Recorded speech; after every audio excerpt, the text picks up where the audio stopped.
ओम नमः शिवाय। आप सभी का मेरे YouTube चैनल पर हार्दिक स्वागत है। आज की वीडियो में मैं बात करने वाली हूँ माघ मास के कृष्ण पक्ष में पड़ने वाले प्रदोष व्रत के बारे में। रविवार के दिन पड़ने वाला ये प्रदोष व्रत रहेगा रवि प्रदोष व्रत। ऐसे में रवि प्रदोष व्रत के दिन त्रयोदशी तिथि कब से कब तक रहेगी, प्रदोष काल का समय इस दिन क्या रहेगा, साथ ही मैं आपको बताऊंगी इस दिन के सूर्योदय सूर्यास्त के समय के बारे में भी, और मैं आपको सुनाऊंगी रवि प्रदोष व्रत की कथा। साथ ही मैं आपको बताऊंगी इस दिन भगवान शिव की पूजा कैसे और कब करनी चाहिए, कौन कौन से नियमों का पालन करना चाहिए।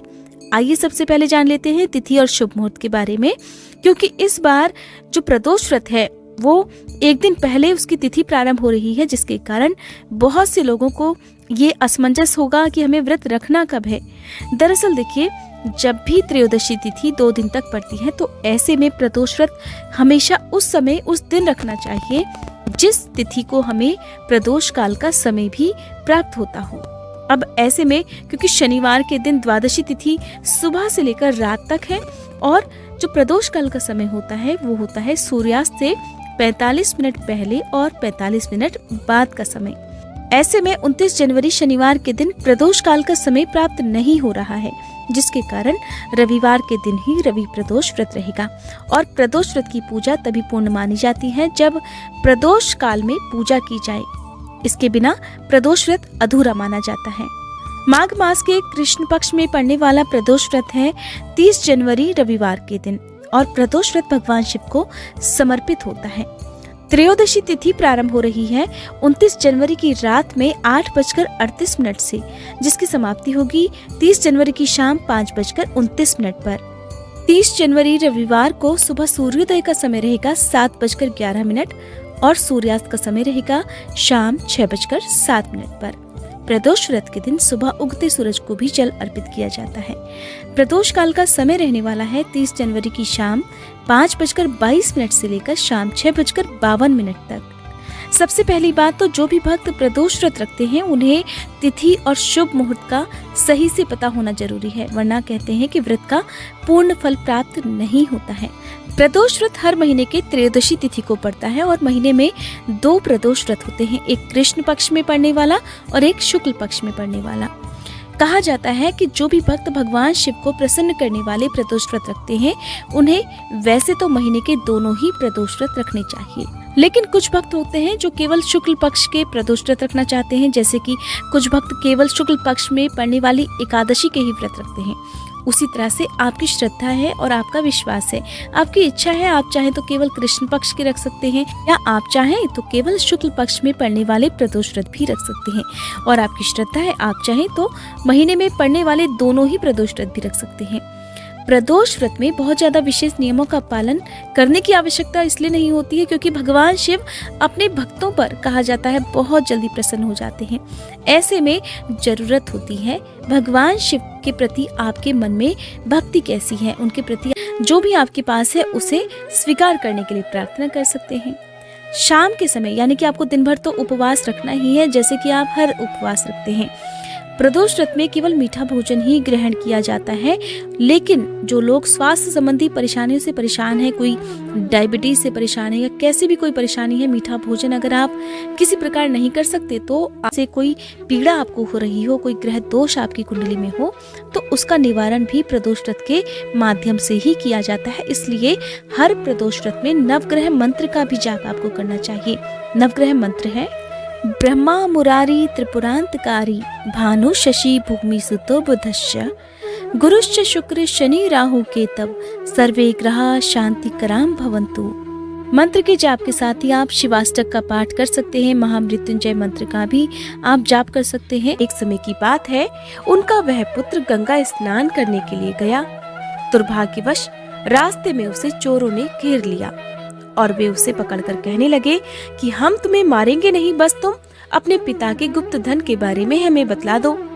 वह बालक बड़े दीन भाव से कहने लगा कि हे बंधुओं, हम अत्यंत दीन दुखी हैं, हम बहुत गरीब हैं, हमारे पास इतना धन कहाँ है। तब चोरों ने कहा कि तो फिर बता, तेरी इस पोटली में क्या बंधा हुआ है। बालक ने निसंकोच बिना किसी डर के कहा कि इसमें तो मेरी माँ ने मेरे लिए रोटियां बांध कर दी हैं। ये सुनकर चोरों ने अपने साथियों से कहा कि हे साथियों, ये तो सचमुच ही बहुत दीन दुखी मनुष्य है, इसे छोड़कर अब हम किसी और को लूटेंगे। ऐसा कहकर चोरों ने उस बालक को जाने दिया। अब बालक वहां से चलता चलता एक नगर में जा पहुंचा। जिस नगर में पहुंचा, वहां नगर के पास ही बरगद का एक बड़ा सा पेड़ था।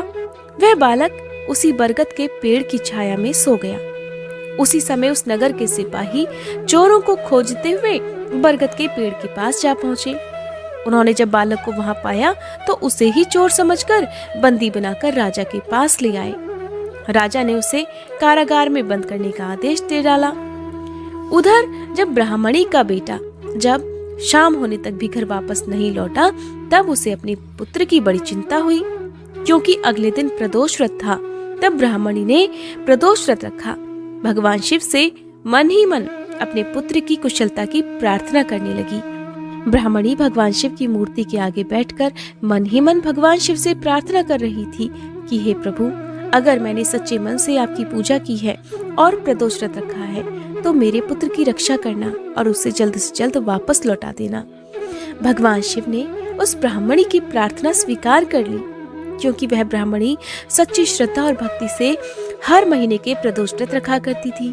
प्रदोष व्रत के प्रभाव से उसी रात भगवान शिव ने उस राजा को स्वप्न में आदेश दिया कि वह बालक चोर नहीं है, इसलिए हे राजा, उसे प्रातःकाल छोड़ दिया जाए, नहीं तो मैं तुम्हारे सारे राज्य वैभव को नष्ट कर दूंगा। प्रातःकाल राजा ने भगवान शिव की आज्ञा अनुसार उस बालक को कारावास से मुक्त कर दिया। तब बालक ने अपनी सारी कहानी राजा को सुना दी। राजा ने सारी बात सुनकर अपने सिपाहियों को उस बालक के घर भेजा और उसके माता पिता को राज दरबार में बुलवाया। उसके माता पिता इस प्रकार राज दरबार में बुलवाए जाने से बहुत ही भयभीत हो गए थे। राजा ने जब उन्हें भयभीत देखा तो कहा कि आप भयभीत मत होइए, आपका बालक तो निर्दोष है। तब राजा ने ब्राह्मण को 5 गांव दान में दे दिए, जिससे कि वो सुखपूर्वक अपना आगे का जीवन बिता सके। इस प्रकार भगवान शिव की कृपा से और ब्राह्मणी के प्रदोष व्रत रखने से वह ब्राह्मण परिवार बहुत ही आनंद से रहने लगा। अतः जो भी मनुष्य रवि प्रदोष व्रत रखता है, वह भगवान शिव की कृपा से सुखपूर्वक और निरोगी होकर अपना पूर्ण जीवन व्यतीत करता है। इस प्रकार रवि प्रदोष व्रत के दिन जो भी भक्त सच्चे मन से इस व्रत कथा को पढ़ता है या सुनता है, भगवान शिव उनकी सभी मनोकामनाएं पूर्ण करते हैं। रवि प्रदोष व्रत के दिन विशेष रूप से सूर्य देवता की भी पूजा करनी चाहिए। इसके लिए सुबह स्नान करने के साथ ही सूर्य देवता को जल अर्पित करते समय जल के लोटे में आप अक्षत, कुमकुम और साथ ही लाल फूल डालकर ओम भूर्भुवः स्वः तत्सवितुर्वरेण्यं भर्गो देवस्य धीमहि धियो यो नः प्रचोदयात् या फिर ओम घृणी सूर्याय नमः, इस मंत्र का जाप करके सूर्य देवता को अर्घ्य दे सकते हैं। जिस तरह से मानो तो गंगा माँ है, ना मानो तो बहता पानी, उसी तरह से हर व्रत में अपनी एक शक्ति होती है। हर व्रत और उसकी विधि अपने आप में एक विशेष महत्व रखती है। उसी तरह से रविवार के दिन पड़ने वाले प्रदोष व्रत से कहा जाता है भक्तों को मान सम्मान में वृद्धि होती है। भक्तों के जीवन में जो भी बाधाएं हैं वो भगवान शिव की कृपा से दूर हो जाती हैं। रवि प्रदोष व्रत रखने से निसंतानों को संतान सुख मिलता है, तो वहीं रवि प्रदोष व्रत स्वस्थ और निरोगी रहने का आशीर्वाद भी प्रदान करता है। ये थी आज की वीडियो। उम्मीद करती हूँ ये जानकारी आपको पसंद आई होगी। अगर आप सुनना चाहते हैं माघ मास की कथाएं, तो आजकल आप मेरे चैनल पर इन कथाओं को भी नियमित रूप से सुन सकते हैं। अगर आज की ये वीडियो आपको पसंद आई हो तो वीडियो को लाइक करके कमेंट बॉक्स में भोलेनाथ की जय लिखकर मेरे चैनल को सब्सक्राइब और बेल आइकन प्रेस करना मत भूलिएगा।